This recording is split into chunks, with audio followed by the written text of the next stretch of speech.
Hello everyone, welcome to the first video of Investor Network. I am Mayank and we will discuss about some stocks that you can watch for coming week. But पहले index से starting करते हैं। अभी ये chart है Nifty 50 का 1 day time frame का। तो 2 दिन पहले अभी हमें बहुत अच्छी रैली देखने के लिए मिली थी।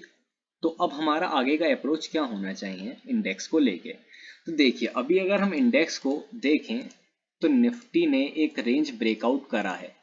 अब अगर हमें कोई भी डिप मिलता है आते हुए 16,000 के अराउंड तो वो हमारे लिए एक बाइंग अपॉर्चुनिटी होगी, से बाई एट द डिप। तब आप वहां पे इंडेक्स पे एक लॉन्ग पोजीशन बना सकते हैं, है ना। एंड सेकंड अप्रोच हमारा क्या हो सकता है, जैसे ही इस कैंडल के हाई टूट, ये दो कैंडल्स के हाई टूटते हैं दैट इज 16,350 एग्जैक्टली अगर बताया जाए, तो आप इसमें एक लॉन्ग पोजीशन बना सकते हैं विद स्टॉप लॉस। ये आपका प्रीवियस कैंडल का ये वाला जो रहेगा ये स्टॉप लॉस रहेगा। आप इसमें एक लॉन्ग पोजीशन बना सकते हैं अबव 16,350 और आपका टारगेट रहना चाहिए 16,700 अराउंड। ठीक है, लेकिन इस वीक हम मोस्टली सोच के चल रहे हैं कि 16,000 के अराउंड अराउंड ही ये आपका कंसोलिडेट करेगा निफ्टी। कोई अप मूवमेंट इसमें दिख नहीं रहा है। दूसरी तरफ बैंक निफ्टी की बात कर लेते हैं। बैंक निफ्टी के 1 डे टाइम फ्रेम में ये जो दो कैंडल हैं, ये दो कैंडल बहुत इंपॉर्टेंट हैं, दीज कैंडल्स। अब क्या है, अगर इसका हाई टूटता है then you can go long in bank Nifty. अब कितना ऊपर तक जा सकते हैं, तो आप 37,000 तक आप बैंक निफ्टी को जाता हुआ देख सकते हैं। 37,000 आपका टारगेट रहना चाहिए जब इस कैंडल्स के हाई टूटते हैं। With a stop loss of 35,300 around आप स्टॉप लॉस लगाएंगे और 37,000 की आप ये रैली कैच करने की पूरी कोशिश करेंगे। ये अप्रोच रहेगा हमारा निफ्टी बैंक के लिए। निफ्टी बैंक एक ब्रेकआउट जरूर दिया था, या तो ऐसे ले सकते हैं आप या दूसरों की तरह ले सकते हैं आप, ऐसे ले सकते हैं। अब ये कंसोलिडेट करेगा और इंडेक्स जो होता है वो ज्यादा देर कंसोलिडेट नहीं करता है, वो मूव दिखाता है या तो नीचे या ऊपर। जहां तक अभी लगता है बैंक निफ्टी और बाकी सारे इंडेक्स बुलिश हैं, तो आप इसमें एक लॉन्ग पोजीशन बना सकते हैं अबव 36,200। अब चलिए स्टॉक्स डिस्कस कर लेते हैं। स्टॉक्स में हमारे पास पहला आ जाता है आरती इंडस्ट्रीज।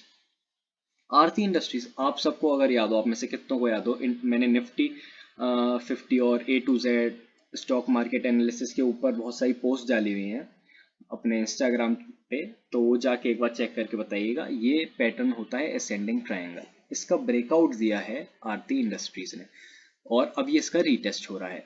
हम क्या कर सकते हैं, हमारा अप्रोच क्या रहना चाहिए, हमारा अप्रोच रहेगा जब ये 980 को तोड़ता है, दैट इज हमारे साथ क्या होता है, ये पैटर्न होते हैं कुछ जो मार्केट रिपीट करता है।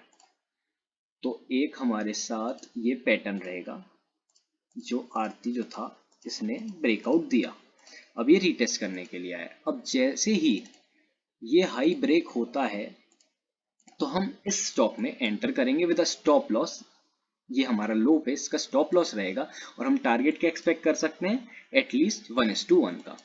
और गाइस अपना ट्रेलिंग स्टॉप लॉस जरूर, स्टॉप लॉस ट्रेल करना बहुत जरूरी है। अगर आप स्टॉप लॉस ट्रेल नहीं करते तो आप सही से ट्रेडर नहीं बन पाएंगे। ये नहीं कि विनिंग पोजीशन को कभी भी लूजिंग में कन्वर्ट नहीं करना होता है। जो भी स्टॉप लॉस दिया हुआ है, जैसे जैसा आपका रिस्क एपेटाइट है, आपको लगता है 5% बढ़ गया तो आप अपना स्टॉप लॉस ट्रेल करके अपने कॉस्ट पे ले आइए, एटलीस्ट उसे नो लॉस कर लीजिए, जिससे आपका कैपिटल जो रहेगा वो प्रिजर्व रहेगा। जितना लंबा आप कैपिटल को प्रिजर्व कर पाएंगे उतना लंबा आप मार्केट में टिक पाएंगे। चलिए बात हो गई बहुत, अब दूसरे स्टॉक पे आ जाते हैं। अवस। अवस हम देख रहे थे, अवस में क्या है, अवस ब्रेकआउट दिया था पहले और उसने रैली दिखाया था 24% का। अभी वो रिट्रेस करा है। रिट्रेस करने के बाद ये देखिए बाइंग वॉल्यूम कितना अच्छा बाइंग वॉल्यूम है, 712 के अराउंड 7 लाख। ओके, तो ये हमें वॉल्यूम दिखा है। तो अब अवस में हमारी क्या रहनी चाहिए आगे की अप्रोच, जैसे ही 2630 को ये ब्रेक करता है आप इसमें एक लॉन्ग पोजीशन बना सकते हैं with stop loss of 2580 and target 2756 and 2908। आप क्या कर सकते हैं, टारगेट फर्स्ट हिट होता है अपना स्टॉप लॉस ट्रेल करके अपनी कॉस्ट पे लेके आते चलेंगे, ऐसी स्टॉप लॉस ट्रेल करते चलेंगे। मैक्सिमम जितनी भी इसकी रैली आती है आप उसे पूरी पकड़ने की कोशिश करेंगे। ठीक, अब तीसरे स्टॉक पे आ जाते हैं एस। एस को हमने काफी तरीके से पिक करने की कोशिश करी है। एस में क्या था, देखिए पहले ये काफी कंसोलिडेट करा लगभग लगभग आपका 10 दिन के करीब कंसोलिडेट करा। कंसोलिडेशन के बाद इतना अच्छा ब्रेकआउट दिया, ऑलमोस्ट 17% रिटर्न इसने दिया। अभी वापस उसी रेंज पे। अब इसमें दो सपोर्ट है, एक तो प्रीवियस रेजिस्टेंस है वो एक सपोर्ट की तरह एक्ट कर रहा है, और दूसरा एक ट्रेंड लाइन जो है वो भी इसे सपोर्ट दे रही है। एस को काफी सारे फैक्टर जो हैं वो इफेक्ट करेंगे, इसलिए हमने ये दिया है। तो इसे आप बाय कर सकते हैं 236 के ऊपर with stop loss of 230 and target 260। सही। अब आ जाते हैं फोर्थ पे, एल्केम लैब्स पे। एल्केम लैब्स काफी टाइम से कंसोलिडेट कर करके प्रीवियस एक ट्रेंड लाइन पे आ गया है। 24 मार्च से बनती हुई एक ट्रेंड लाइन आ रही है, तब से यहाँ तक आ गया है। तो अब हमारा अप्रोच होना चाहिए कि हम इस ट्रेंड लाइन पे बाय करें। इसका स्टॉप लॉस रहेगा 3342 एंड टारगेट रहेगा 3600/3700। जैसे जैसे टारगेट के पास अप्रोच करेंगे ट्रेल करते रहेंगे अपना स्टॉप लॉस। अब आ जाते हैं फिफ्थ के ऊपर, बैंक ऑफ बड़ौदा। बहुत इंटरेस्टिंग स्टॉक, इसका रिजल्ट्स भी काफ़ी अच्छे आए हैं, एक्सपेक्टेड रिजल्ट्स काफ़ी अच्छे हैं।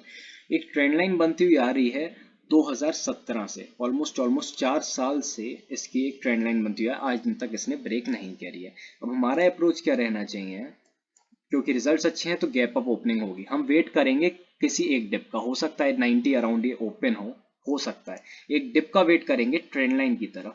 ट्रेंड लाइन पे एक डिप मिलता है, वहां से हम एक, और अगर हमें कोई बुलिश साइन दिखता है वहां से हम एक पोजीशन इनिशिएट करेंगे for a target of 90 and 95। अपनी रिस्क कैपेसिटी के हिसाब से ही ट्रेड लीजिएगा इसमें। अगर अब ऊपर खुलता है ऊपर ही जाता चला जाता है, तब आप ये नहीं कि आप क्वांटिटी बढ़ाते चले जाएंगे। और भी काफी सारे स्टॉक हैं उनमें ट्रेड कीजिए। अब आ जाते हैं मदरसन सूमी में, और किसी भी स्टॉक के पीछे भागना नहीं है, कोई निकल जाता है कोई नहीं, 6 स्टॉक और बचे हैं, उन सब में आप ट्रेड कर सकते हैं। ऊपर खुला है 5-10%, उसे रहने देंगे, अगर डिप मिलता है तो हम उसे एक्यूमुलेट करने की कोशिश पूरी करेंगे। मदरसन सूमी में सेम हमें दिख जाता है अवर्स जैसा। मदरसन सूमी जो था वो ब्रेकआउट दिया था, सिंगल कैंडल जो था 16% रिटर्न दे के गया था, सेम उसी कंडीशन पे खड़ा हुआ है। सही है। और ये 1 2 3 4 5 और ये सिक्स्थ बार ये टेस्ट कर रहा है इसी लेवल को। अब हम इसे एक बार 4 आवर टाइम फ्रेम पे ले आते हैं। अब जैसे ही मदरसन सूमी ये ट्रेंड लाइन को ब्रेक करता है, आप इसे बाय कर सकते हैं फॉर टारगेट 245 एंड 260। जैसे जैसे टारगेट के पास अप्रोच करेगा वैसे वैसे करना है। आप स्क्रीनशॉट लेके रख सकते हैं सबका, अगर आपको सिर्फ टारगेट्स के लिए करना है तो। बाकी सारी चीजें आपको मेंशन मिलेगी, और स्टॉप लॉस 232 रहेगा आपका इसमें। अब आ जाते हैं लास्ट स्टॉक पे, HCL टेक। HCL टेक काफी टाइम से एक रेंज में था, 1050 टू 890, रेंज काफी बड़ी थी इसकी, लेकिन अब एक अच्छा इसमें एक मूव देखने के लिए हमें मिल सकता है। इसने अपना प्रीवियस हाई जो था वो ब्रेक किया था, लेकिन वापस नीचे आ गया। ये हो सकता है रीटेस्ट हो, वॉल्यूम अच्छा नहीं है लेकिन फॉलिंग वॉल्यूम ज्यादा अच्छा था। अब रीटेस्ट हमें कैसे पता लगेगा, अब अगर ये रीटेस्ट है तो ये ऊपर जाएगा, और ऊपर अगर प्रीवियस हाई था इसका 1060, अगर ये ब्रेक करता है तो आप इसमें एक लॉन्ग पोजीशन इनिशिएट करेंगे for 1120 with a stop loss of 1048। 1% इसका स्टॉप लॉस है केवल, और 1120 आपका इसका टारगेट रहेगा, और बाय 1060। तो यही है गाइज आज के लिए।